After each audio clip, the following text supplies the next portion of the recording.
començar a funcionar a finals d'any. L'empresa lleidatana d'Informàtica i Tecnologia invertirà gairebé 4 milions d'euros i en destaca l'espai dedicat a la formació, investigació i recerca.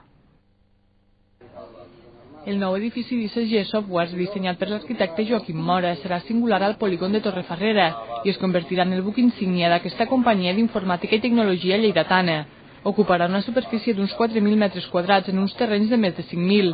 Comptarà amb un innovador sistema d'estalvi energètic, però en destaca sobretot l'apartat destinat a les aules de formació, investigació i recerca i un showroom amb tecnologia 3D, un actiu constant de la firma que espera que també aporti visitants al territori i doni a conèixer aquesta localitat del Segrià arreu.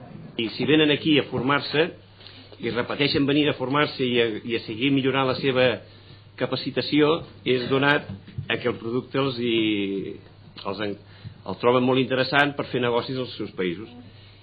I això és el que ens ha motivat, que teníem la necessitat de donar ja una imatge a la que correspongués i tota la instal·lació correspongués a tindre més sales de formació, més sales de presentació de producte, una sala virtual que digui realment el que ens dediquem, a què fem.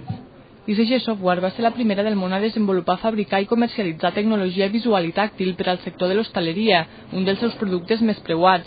La companyia complirà 25 anys l'any que ve i actualment està representada a 40 països.